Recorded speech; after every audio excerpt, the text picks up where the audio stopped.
ಮಾಧ್ಯಮ ಲೋಕದ ದಿಗ್ಗಜರಾದ ರಾಮೋಜಿರಾವ್ ಅವರಿಗೆ ಇವತ್ತು ನುಡಿ ನಮನ ಸಲ್ಲಿಸಲಾಯಿತು. ರಾಮೋಜಿರಾವ್ ಅವರು ಈ ಕಾಲದ ದಾರ್ಶನಿಕ ಮತ್ತು ಮಾಧ್ಯಮ ಲೋಕದ ದಿಗ್ಗಜರು. ಸಾವಿರಾರು ಪತ್ರಕರ್ತರಿಗೆ ಸ್ಫೂರ್ತಿಯ ಚಿಲುಮೆಯಾಗಿದ್ದವರು. ಹೃದಯ ಸಂಬಂಧಿ ಕಾಯಿಲೆಯಿಂದ ಇದೇ ಜೂನ್ 8ರಂದು ನಿಧನರಾದರು. ರಾಮೋಜಿರಾವ್ ಅವರ ಗೌರವಾರ್ಥವಾಗಿ ಬೆಂಗಳೂರಿನ ಪ್ರೆಸ್ ಕ್ಲಬ್ಬಲ್ಲಿ ಇಟಿವಿ ಬಳಗದಿಂದ ಅನ್ನದಾತ ರಾಮೋಜಿರಾವ್ ಅವರಿಗೆ ನುಡಿ ನಮನ ಮತ್ತು ಭಾವಪೂರ್ಣ ಶ್ರದ್ಧಾಂಜಲಿ ಕಾರ್ಯಕ್ರಮವನ್ನು ಆಯೋಜಿಸಲಾಗಿತ್ತು. ಬೆಂಗಳೂರು ಸೇರಿದಂತೆ ರಾಜ್ಯ ಹಲವೆಡೆಯಿಂದ 200ಕ್ಕೂ ಅಧಿಕ ಪತ್ರಕರ್ತರು ಭಾಗಿಯಾಗಿ ರಾಮೋಜಿರಾವ್ ಅವರಿಗೆ ನುಡಿ ನಮನ ಸಲ್ಲಿಸಿದರು. ಈ ವೇಳೆ ರಾಮೋಜಿರಾವ್ ಅವರ ಬಗ್ಗೆ ಮಾತನಾಡಿದ ಪತ್ರಕರ್ತರು, ನಾನು ಫಸ್ಟ್ ಜಾಬ್ ಅಂತ ಸೇರಿದೆ ಇಟಿವಿಗೆ. ನನಗೆ ಆ್ಯಕ್ಚುಲಿ ಡೆಸ್ಕ್ಗೆ ಬಾ ಅಂದರು. ನಮಗೆ ಡೆಸ್ಕಿನ ಬಗ್ಗೆ ಅಷ್ಟು ನಾಲೆಡ್ಜ್ ಇರಲಿಲ್ಲ. ಸೊ ನಾನು ಬಳ್ಳಾರಿ ಸ್ಟ್ರಿಂಗರಾಗಿ ಸೇರ್ಕೊಬಿಟ್ಟೆ. ಸೊ ಅದಾದ್ಮೇಲೆ ನನಗೆ ಸೆಕೆಂಡ್ ಇನ್ನಿಂಗ್ಸ್ ಇನ್ನೊಂದು ಅವಕಾಶ ಸಿಗುತ್ತೆ. ಇಟಿವಿ ಭಾರತ್ ಅಂತ ಮಾಡಿರ್ತಾರೆ. ಅವಾಗ ನಾನು ಇನ್ಪುಟ್ ಏಟ್ ಅಂತ ಹೋಗಿರ್ತೀನಿ. PV ನರೇಂದ್ರ ಸರ್ ಇದ್ರು ಅವಾಗ. ಅದಾದ 1 ವರ್ಷಕ್ಕೆ ನನಗೆ ಸ್ಟೇಟ್ ಏಟ್ ಅಂತ ಕೊಡ್ತಾರೆ. ಸೊ ಕನಿಷ್ಠ ನಾನು ರಾಮೋಜಿರಾವ್ ಅವ್ರ ಜೊತೆ ಒಂದು 40ರಿಂದ 50 meeting face to face 2 to 3 hours. ಒಂದು ನಮ್ದು ಡೆಸ್ಕ್ ಮೀಟಿಂಗ್ ಆಗೋದು 2 ಅವರ್ಸ್. ಅಂಡ್ ಅದಾದ್ಮೇಲೆ ಸ್ಟೇಟ್ ಹೆಡ್ಸ್ಗಳು ಮೀಟಿಂಗ್ ಆಗೋದು. ಸ್ಟೇಟ್ ಹೆಡ್ಸ್ ಮೀಟಿಂಗ್ ಅಂದ್ರೆ ಇರೋ ಅಷ್ಟು 14 ಲ್ಯಾಂಗ್ವೇಜ್ ಜನ ಕೂತ್ಕೊಂಡು ಮೀಟಿಂಗ್ ಮಾಡ್ತಿದ್ದು. 10:30ಗೆ ಸ್ಟಾರ್ಟ್ ಆದರೆ 2:30 ತನಕ ಹೋಗೋದು. ಮ್ಯಾರಥಾನ್ ಮೀಟಿಂಗ್ ಆಗಿರೋದು.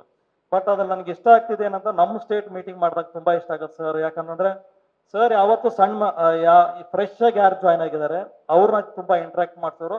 ಅವ್ರಿಗೆ ಹೇಳೋರು, ನೀನು ತಪ್ಪು ಮಾಡ್ತೀಯಾ, ಡೋಂಟ್ ವರಿ, ನಾನಿದ್ದೀನಿ, ನಿನಗೆ ನಾನು ಟ್ರೈನಿಂಗ್ ಕೊಡ್ತೀನಿ. ಹಿಂದೂ ಅದೊಂದು ಸಣ್ಣ ಸ್ಮಾಲ್ ಟ್ರೈನಿಂಗ್ ಇದೆ, ಅದು ಕೊಡ್ತೀನಿ. ನೀನು ಬುಕ್ ಓದಕ್ಕೆ ಇಷ್ಟಪಡ್ತೀಯಾ, RKCಗೆ ಹೋಗು, ರಾಮೋಜಿ ನಾಲೆಡ್ಜ್ ಸೆಂಟರ್ ಅಂತಿದೆ, ಅಲ್ಲಿ ನಿನಗೆ ಯಾವ ಬುಕ್ ಬೇಕು, ಏನ್ ಬೇಕು ಹೇಳೋ, ನಾನು ಕೊಡಿಸ್ತೀನಿ ಅಂತ ಹೇಳೋರು. ಅದ್ರ ಜೊತೆಗೆ ತಿಂಡಿಗೆ ಏನ್ ಬೇಕು ನಿಮ್ಗಂತ ಕೇಳೋರು. ನಾನು ಏನೋ ಒಂದು ಮಾಡಿಸಿದ್ದೀನಿ, ಅದು ನಿನಗೆ ಇಷ್ಟ ಆಗತ್ತಾ ಅಂತ ಕೇಳೋರು. ಇಲ್ಲ ಸರ್, ನನ್ಗೆ ಉದ್ದಿನ ವಡೆ ಬೇಕು ಅನ್ನೋರು. ಆಯ್ತು, ನಿನ್ಗೆ ನೆಕ್ಸ್ಟ್ ಸಲ ಇಂದ ಉದ್ದಿನ ವಡೆ ಹೆಂಗಿರುತ್ತೆ ಹೇಳಂತ ಒಬ್ರು ಕರ್ಸಿ ಕೇಳೋರು. ಉದ್ದಿನ ವಡೆನೇ ಮಾಡಿಸ್ಕೊಡೋರು. ಜೊತೆಗೆ ಏನಂತಂದ್ರೆ ಒಂದು ಮೀಟಿಂಗ್ ಅಲ್ಲಿ ಏನಂತಾರೆ, ನಾವು ಮಾತಾಡ್ತಾ ಇರ್ತೀವಿ. ಒಂದು ಹುಡುಗಿ ನೀನ್ ಕ್ವಶನ್ ಕೇಳಿದ್ರೆ ನಾನು ನಿನ್ಗೆ ಏನ್ ಬೇಕಾದ್ ಕೊಡ್ತೀನಿ ಅಂತ ಕೇಳ್ತಾರೆ. ಕ್ವಶನ್ ಕೇಳ್ತಾರೆ, ಆ ಹುಡುಗಿ ಉತ್ತರ ಹೇಳುತ್ತೆ, ಏನ್ ಬೇಕಂತ. ಸರ್ ನಿಮ್ ಜೊತೆ ಒಂದು ಸೆಲ್ಫಿ ತಗೋಬೇಕಂತ. ಸರಿ, ಎಲ್ಲ ಆಗತ್ತೆ. ಒಂದು 2 ವಾರ ಮೀಟಿಂಗ್ ಆಗ್ಬಿಡುತ್ತೆ. ಆ ಹುಡುಗಿನೂ ಮರ್ತು ಬಿಡುತ್ತೆ. ಅವಾಗ ಹೇಳ್ತಾರೆ, Young girl, I am waiting for your selfie ಅಂತಾರೆ.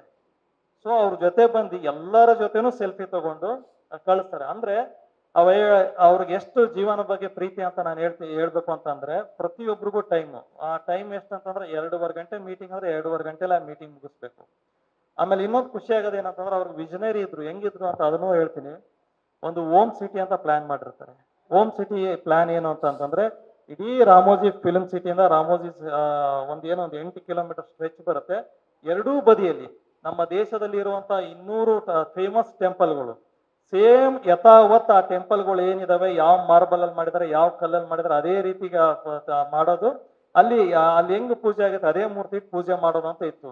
ಆದ್ರೆ ಕೆಲವು ಪೊಲಿಟಿಕಲ್ ಸಿನಾರಿಯೋ ಅವ್ರಿಗೆ ಹೆಂಗಿತ್ತು ಅಂತಂದ್ರೆ, ಅವ್ರು ಪರವಾಗಿರ್ಲಿಲ್ಲ. ಯಾಕಂತಂದ್ರೆ ಇಲ್ಲಿ ಈ ಸೈಡ್ ಬಂದ್ರೆ ಜಗನ್ ಬಂದ್ರು, ಈ ಕಡೆ ಬಂದ್ರೆ KCR ಇದ್ರು. ಸೊ 2 ಕಡೆಯಿಂದ ಅವ್ರ ಸಪೋರ್ಟ್ ಸಿಗಲ್ಲ. ಅದೊಂದು ಕನಸಿತ್ತು ಅವ್ರಿಗೆ ಒಂದು 10 ವರ್ಷ ಆದ್ಮೇಲೆ ಅಂತ. ಅದೊಂದು ಅವ್ರಿಗೆಲ್ಲೋ ಯಾವಾಗ್ಲೂ ಹೇಳ್ತೀನಿ, ನನ್ನ ಕನಸಿದು, ನಾನು ಇದೊಂದು ಈಡೇರಿಸ್ಬೇಕು, ನನಗಾಗ್ಲಿಲ್ಲ, ಆಗ್ತಾ ಇಲ್ಲ ಇದ್ರ ಕೈ ಅಂತ ಹೇಳ್ಬಿಟ್ಟು ತುಂಬಾ ಕಷ್ಟ ಕೊಟ್ರು. ಜಗನ್ ಟೈಮಲ್ಲಿ ಬಂದಾಗ್ಲೂ ತುಂಬಾ ಕಷ್ಟ ಅನುಭವಿಸಿದಾಗ ಅವ್ರೀಗ ಒಂದು ಒಳ್ಳೆ ಒಂದು ಪ್ರತಿಫಲ ಅನುಭವಿಸ್ಬೇಕಾಗಿತ್ತು. ಯಾಕಂದ್ರೆ ಅಲ್ಲಿ ಕೇಂದ್ರದಲ್ಲಿ ಮೋದಿ ಗೌರ್ಮೆಂಟ್ ಇದೆ, ಅಲ್ಲೂ ಸಹ TDP ಸ್ಟ್ರಾಂಗ್ ಆಗಿದ್ದಾರೆ, ಇಲ್ಲೂ ಅವ್ರದೇ ಗೌರ್ಮೆಂಟ್ ಇದೆ ಆಂಧ್ರದಲ್ಲಿ. ಸೊ ಅವರಿಗೆ ಕಳೆದ 5 ವರ್ಷ ಇಟಿವಿ ಅಸೆಂಬ್ಲಿ ಇಲ್ಲಿ ಹೋಗಿ ಕವರೇಜ್ ಮಾಡಕ್ ಬ್ಯಾನ್ ಮಾಡಿರ್ತಾರೆ ಇಲ್ಲಿ ಆಂಧ್ರದಲ್ಲಿ. ಅಂತ ಸಮಯದಲ್ಲಿ ಇದ್ರು ₹1 ರೆವಿನ್ಯೂ ತಗೊಳ್ಳಲ್ಲ ಆಂಧ್ರ ಗೌರ್ಮೆಂಟ್ ಇಂದ. ಈಗ ಅವ್ರಿಗೆ ಒಂದು ಒಳ್ಳೆ ಟೈಮ್ ಆಗಿತ್ತು. ಬಟ್ ಅದ್ ನೋಡೋವಂತ ಅವಕಾಶ ಅವ್ರಿಗಿಲ್ಲ. ಆಮೇಲೆ ಅವ್ರ ಜೊತೆ ನನಗೆ ಖುಷಿ ಏನಪ್ಪಾ ಅಂತಂದ್ರೆ, ನಾನು ಫಸ್ಟ್ ಇಂಟರ್ವ್ಯೂ ಕೊಟ್ಟಾಗ ಅವ್ರು ನೇರವಾಗಿ ಹೇಳ್ತೀನಿ, ಸರ್ ನನಗೆ ಪೊಲಿಟಿಕಲ್ ನಾಲೆಡ್ಜ್ ಅಷ್ಟಿಲ್ಲ, ನೀವು ಪೊಲಿಟಿಕಲ್ ನಾಲೆಡ್ಜ್ ಇಲ್ಲ, ನನಗೆ ಬೇಕಾದ್ರೆ ಸ್ಪೋರ್ಟ್ಸ್ ಸಿನಿಮಾ ಕೇಳಿ ಅಂತಂದ್ರೆ ಬಾಲಿವುಡ್ ಬಗ್ಗೆ ಕೇಳ್ತಾರೆ. ಅವ್ರು ತುಂಬಾ ಖುಷಿ ಆಗ್ತಾರೆ.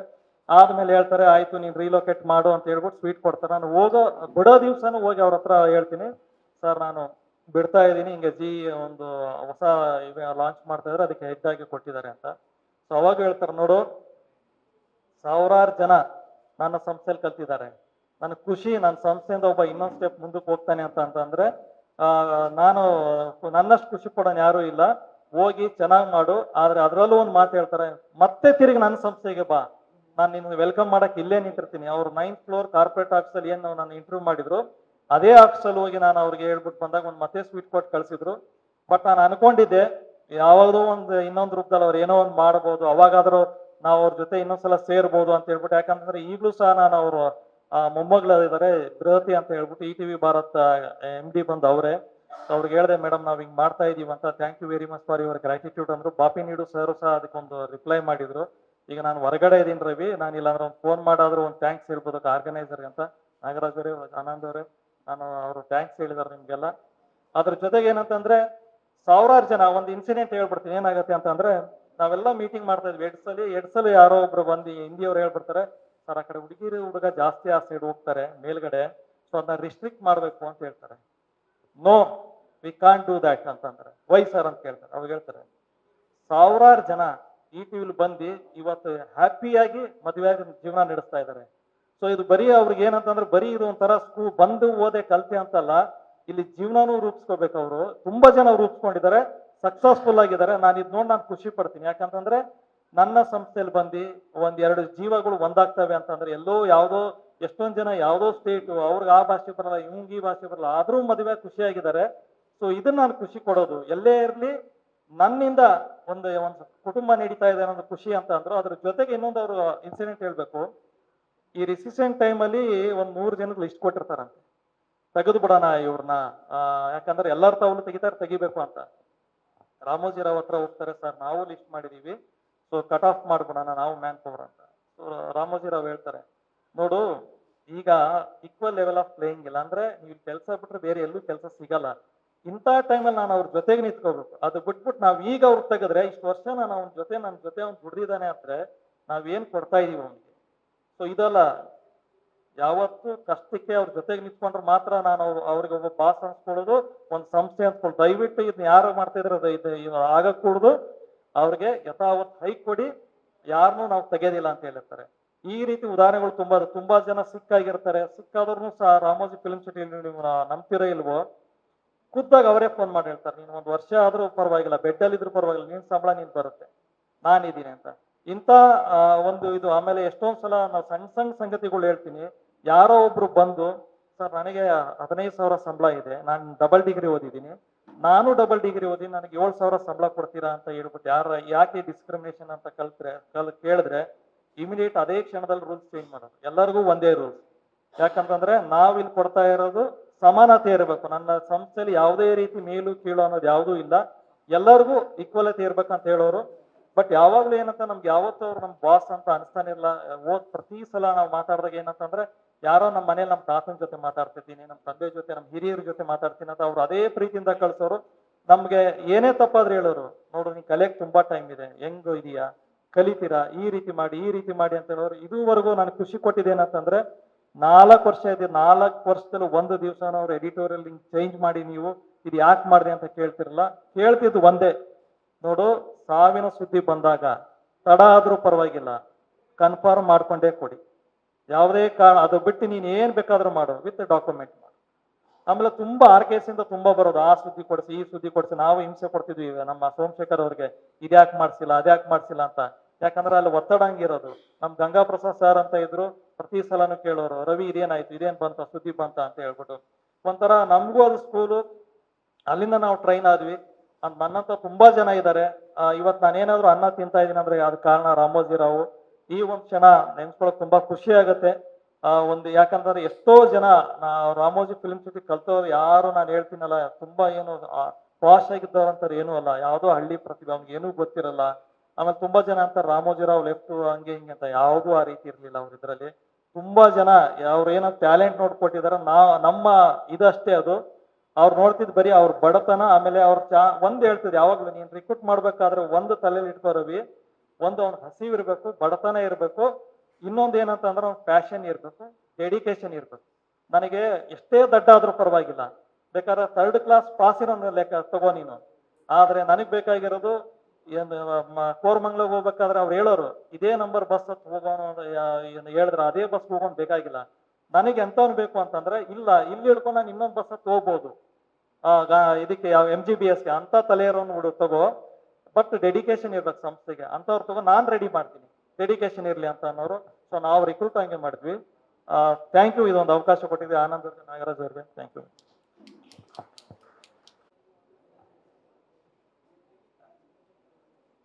ಎಲ್ಲರಿಗೂ ನಮಸ್ಕಾರ. ಅಂದ್ರೆ ಈ ಕಾರ್ಯಕ್ರಮಕ್ಕೆ ಅನ್ನದಾತ ರಾಮೋಜಿ ರಾವ್ ಅಂತ ಅವರ ಹೆಸರಿಡೋದು ಬಹಳಷ್ಟು ಅರ್ಥಪೂರ್ಣವಾಗಿದೆ. ನಾವೆಲ್ಲರೂ ರಾಮೋಜಿಯವರವರ ಗ್ರೂಪ್ ಅಲ್ಲಿ ಒಂದಲ್ಲ ಒಂದಿನ ಕೆಲಸ ಮಾಡಿದವ್ರೆ. ನಾನು ಆಗ್ಲೂ ಕೆಲಸ ಮಾಡಿದ್ದೆ ETV ಕನ್ನಡದಲ್ಲಿ, ಮತ್ತೆ ETV ಭಾರತ್ ಅವ್ರದೇ ಗ್ರೂಪಿನ ಸಂಸ್ಥೆ, ಅದರಲ್ಲಿ ಇವಾಗ್ಲೂ ನಾನು ವರ್ಕ್ ಮಾಡ್ತಾ ಇದ್ದೀನಿ. ಮತ್ತೆ ನಂಗೆ ಬಹಳ ಹೆಮ್ಮೆ ಅನಿಸ್ತಾ ಇದೆ ಅವ್ರ ಜೊತೆ ಕೆಲಸ ಮಾಡ್ಲಿಕ್ಕೆ. ಆಮೇಲೆ ರಾಮೋಜಿ ರಾವ್ ಅವರು ಹಲವಾರು ಕನಸುಗಳನ್ನ ಕಂಡಿದ್ರು. ಆ ಕನಸುಗಳನ್ನ ಪ್ರತಿ ಒಂದು ಹೆಜ್ಜೆನಲ್ಲಿ ಅವರು ಈಡೇರಿಸ್ತಾನೆ ಬಂದಿದ್ದಾರೆ. ETV ಭಾರತ್ ಅನ್ನೋದು ಸಹಿತನೂ ಅವರ ಒಂದು ಕೊನೆಯ ಕನಸಾಗಿತ್ತು.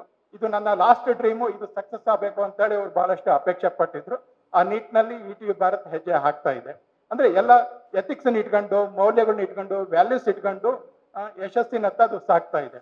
ಆಮೇಲೆ ವಿಶೇಷವಾಗಿ ರಾಮೋಜಿರಾವ್ ಅವ್ರಿಗೆ ಕನ್ನಡದ ಬಗ್ಗೆ ಬಹಳಷ್ಟು ಕಾಳಜಿ ಇತ್ತು, ಪ್ರೀತಿ ಇತ್ತು, ಪ್ರೇಮವಿತ್ತು, ಆಮೇಲೆ ಒಂದು ಅಭಿಮಾನ ಇತ್ತು. ಬಹುಶಃ ನಾವು ಇಲ್ಲಿ ಎಲ್ಲರೂ ಇದ್ದರು ETV ಕನ್ನಡದಲ್ಲಿ ಕೆಲಸ ಮಾಡಿದವರು. ತೆಲುಗುಗಿಂತ ಒಂದು ಹಂತದಲ್ಲಿ ETV ಕನ್ನಡದ ಬಗ್ಗೆ ಅವ್ರಿಗೆ ಜಾಸ್ತಿ ಆದ ಒಂದು ಅಫೆಕ್ಷನ್ ಇತ್ತು.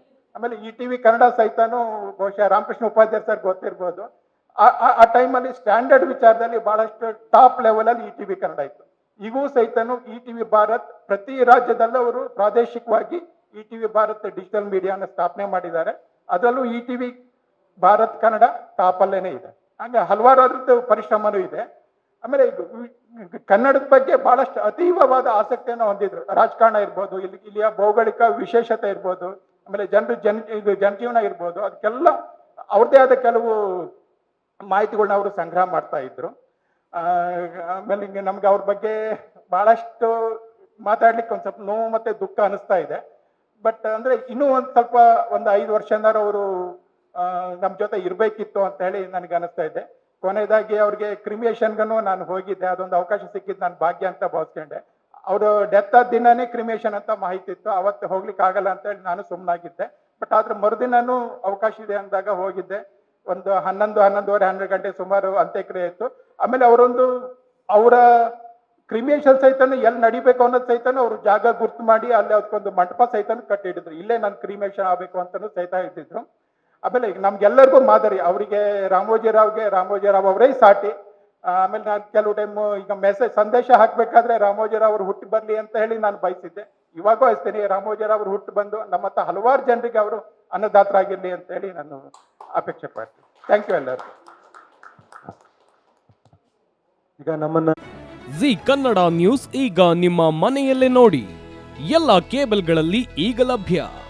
ಸನ್ ಡೈರೆಕ್ಟ್ 292, ಜಿಯೋ ಟಿವಿ 1334, U digital 162, city cable 51, GTPL 17, Abhishek cables 821, rock line telecommunication 51, Shri Basaveshwara number 60, Vinayaka digital number 53, in digital number 896ರಲ್ಲಿ. ನಿಮ್ಮಿಸ್ತದ ಜಿ ಕನ್ನಡ ನ್ಯೂಸ್ ನೋಡಿ ಆನಂದಿಸಿ.